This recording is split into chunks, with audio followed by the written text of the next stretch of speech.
Here at the National Labour Commission, the meeting has ended. The National Labour Commission met the 3 teacher unions and government.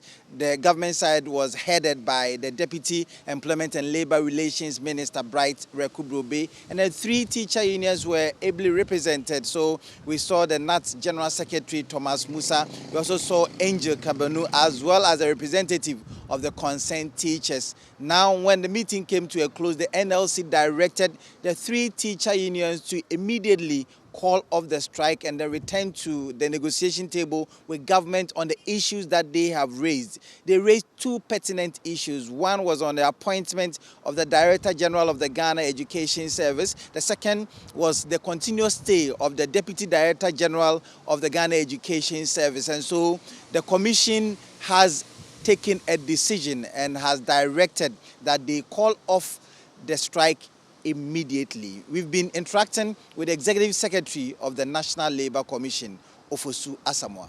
The Commission saw reason that they had something that they could complain of, but they have to engage with the ministry. So they have been given 1 week to engage with government on the 2 issues that they raised. That is the appointment of Dr. Nkansa, that's Eric Nkansa, as Director General of GES, and then the extension of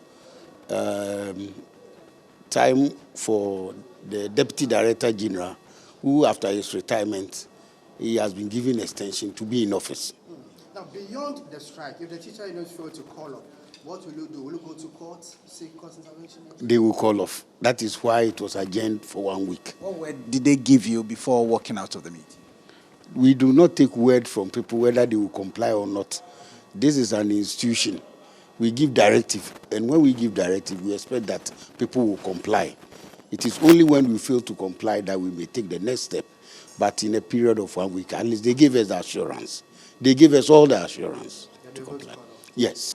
The government side, after the directive of the National Labour Commission, had it to say. So we've been speaking with Bright Rekubrobe, the Deputy Minister of Employment and Labour Relations.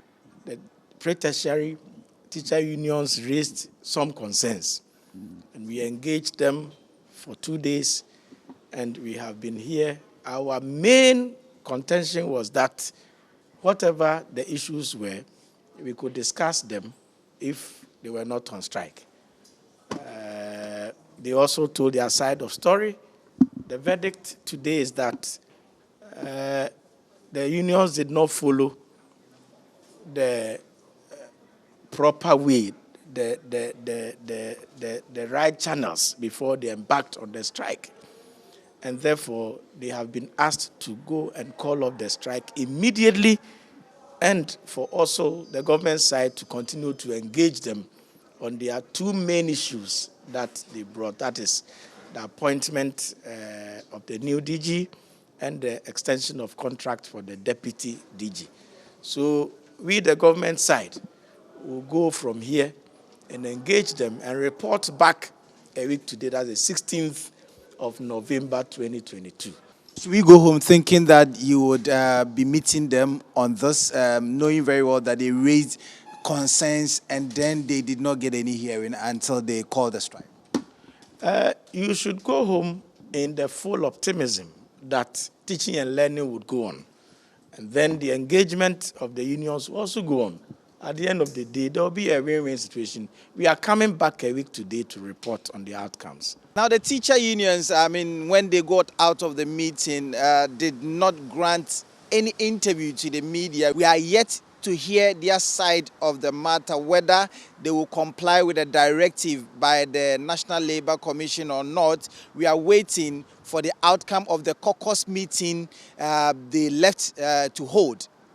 From the National Labour Commission in Accra, my name is Richard Kwejenyako for Joy.